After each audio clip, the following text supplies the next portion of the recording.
প্রাণ দিয়েছি, রক্ত আরো দেবো, এদেশের মানুষকে মুক্ত করে ছাড়বো ইনশাআল্লাহ। সেকুলারিজম বা ধর্মনিরপেক্ষতা মুক্তিযুদ্ধের মূল চেতনা, সত্যি কি তাই? আসুন একটু পেছন ফিরে দেখা যাক, কোন চেতনার উপর ভিত্তি করে মুক্তিযুদ্ধ হয়েছিল, জন্ম হয়েছিল আমাদের স্বাধীন বাংলাদেশ। প্রথমেই তাকাই ৬ দফা দাবির দিকে, যা ছিল মুক্তিযুদ্ধের অন্যতম মূল ভিত্তি। মূলত এই দাবি আদায়ের সংগ্রামী রূপ নেয় স্বাধীনতা সংগ্রামে, অথচ এই ৬ দফার এক দফাতেও প্রত্যক্ষ বা পরোক্ষভাবে সেকুলারিজম বা ধর্মনিরপেক্ষতার বিন্দুমাত্র উল্লেখ ছিল না। এবারে দেখুন ৬৯ সালে সংগ্রামী ছাত্র সমাজের উত্থাপিত ১১ দফা দাবি। এই ১১ দফার কোথাও সেকুলারিজমের কোনো উল্লেখ ছিল না। ৭০-এর নির্বাচনী প্রচারে বঙ্গবন্ধুর যত বক্তৃতা বিবৃতি, কোথাও ধর্মনিরপেক্ষতার কোনো কথা পাওয়া যায় না, বরং এ সময় তিনি ইসলামের কথাই জোর দিয়ে বলেছেন। যেমন ২৫শে অক্টোবর ১৯৭০-এর রংপুরের জনসভায় বঙ্গবন্ধু বলেন, ৬ দফা কর্মসূচি পাকিস্তান বা ইসলামের বিরুদ্ধে নয়, বরং তা বৈষম্যের বিরুদ্ধে। হ্যাঁ, লক্ষ্য করুন, এই লড়াই ছিল বৈষম্যের বিরুদ্ধে। মুক্তিযুদ্ধের অন্যতম চেতনা ছিল বৈষম্যের বিরুদ্ধে সাম্যের প্রতিষ্ঠা। আরও দেখা যাক ৭০-এর নির্বাচনে আওয়ামী লীগের নির্বাচনী ইশতেহারে কি ছিল। ইশতেহারে বলা হয়েছিল, সংখ্যাগুরু জনগণ ইসলামে গভীরভাবে বিশ্বাস করে, সুতরাং পবিত্র কুরআন এবং সুন্নাহর সাথে সাংঘর্ষিক নয় এমন কোনো আইন কিংবা বিধান আওয়ামী লীগ প্রবর্তন করবে না। ধর্মীয় প্রতিষ্ঠানের পবিত্রতা সাংবিধানিকভাবে অক্ষুণ্ণ থাকবে। নির্বাচন অনুষ্ঠিত হয় ১৯৭০ সালের ৭ই ডিসেম্বর।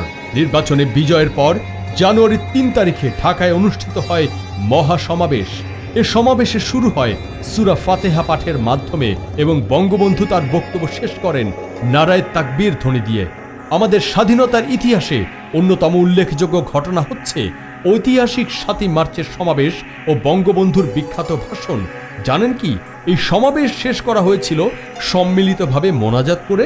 সূরা ফাতিহা কিংবা মোনাজাত এসব কি সেকুলারিজমের সাথে খাপ খায়? আর নারায়ে তাকবীর? যাক, এ তো গেল মুক্তিযুদ্ধ শুরু হওয়ার আগের কথা। আসুন দেখি যুদ্ধের সময় কি হলো। স্বাধীনতার আনুষ্ঠানিক ঘোষণা দেয়া হয় ৭১-এর ১০ই এপ্রিল।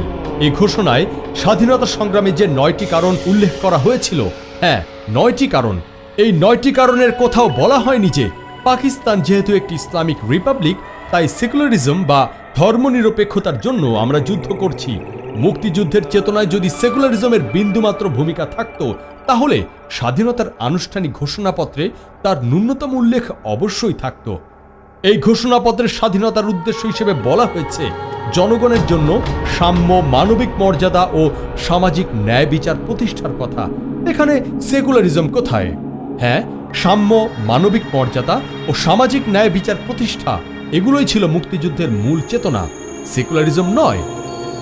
১১ এপ্রিল ১৯৭১ বাংলাদেশ অস্থায়ী সরকারের প্রধানমন্ত্রী তাজউদ্দিন মুক্তিযুদ্ধের কারণ ও উদ্দেশ্য বর্ণনা করে এক বিবৃতি প্রকাশ করেন। আন্তর্জাতিকভাবে প্রচার করা সে বিবৃতির কোথাও সেকুলারিজমের কথা বলা হয়নি। এপ্রিলের ১৪ তারিখ বাংলাদেশের জনগণের জন্য নবগঠিত সরকার এক নির্দেশাবলী প্রকাশ করে। তার শুরুতেই লেখা ছিল আল্লাহু আকবার এবং শেষে লেখা ছিল, এ সংগ্রাম আমাদের বাঁচার সংগ্রাম। সর্বশক্তিমান আল্লাহ তাআলার উপর বিশ্বাস রেখে ন্যায়ের সংগ্রামে অবিচল থাকুন। স্মরণ করুন, আল্লাহ প্রতিশ্রুতি দিয়েছেন অতীতের চাইতে ভবিষ্যৎ সুখকর। বিশ্বাস রাখুন, আল্লাহর সাহায্য ও বিজয় নিকটবর্তী। মুক্তিযুদ্ধের আনুষ্ঠানিক নির্দেশনা শুরু করা হয়েছে আল্লাহু আকবার দিয়ে, শেষ করা হয়েছে কুরআন শরীফের আয়াত দিয়ে। এটা কি সেকুলারিজম বা ধর্মনিরপেক্ষতার কোনো নিদর্শন? নিশ্চয়ই নয়। এখন প্রশ্ন হলো, দেশ স্বাধীন হওয়ার পর সেকুলারিজম কোথা থেকে আসলো? যুদ্ধ শেষ হওয়ার পর কোনো এক অদৃশ্য হাতের ইশারায় পাল্টে যায় আওয়ামী লীগের রাজনৈতিক কর্মসূচি। মুক্তিযুদ্ধের মূল চেতনা ছিল সাম্য, মানবিক মর্যাদা ও সামাজিক ন্যায় বিচার। নাটকীয়ভাবে হঠাৎ করেই এসবের পরিবর্তে জায়গা করে নেয় সমাজতন্ত্র এবং সেকুলারিজম। সেই অদৃশ্য হাতটি কার বা কাদের? ১৯৭২ সালের ১৭ই মার্চ ঢাকায় এক সমাবেশে ইন্দিরা গান্ধী বলেন, ভারতের মূলনীতি হল গণতন্ত্র, সমাজতন্ত্র এবং ধর্মনিরপেক্ষতাবাদ। এসব নীতির ক্ষেত্রে ঐক্য চিন্তা ভারত ও বাংলাদেশকে একত্রিত করেছে। ৭২ সালে প্রণীত হয় নতুন সংবিধান এবং সেখানে জনগণের কোনো ম্যান্ডেট ছাড়াই যুক্ত করা হয় সেকুলারিজম। মুক্তিযুদ্ধের চেতনায় সেকুলারিজমের কোনো উল্লেখ না থাকলেও স্বাধীনতার পর তা আমাদের উপর চাপিয়ে দেয়া হলো। এ সম্পর্কে মুক্তিযুদ্ধের সেক্টর কমান্ডার মেজর জলিল তার বইতে লিখেছেন, বাংলাদেশের ৭২-এর সংবিধান প্রণেতা হচ্ছে স্বয়ং দিল্লির শাসক চক্র।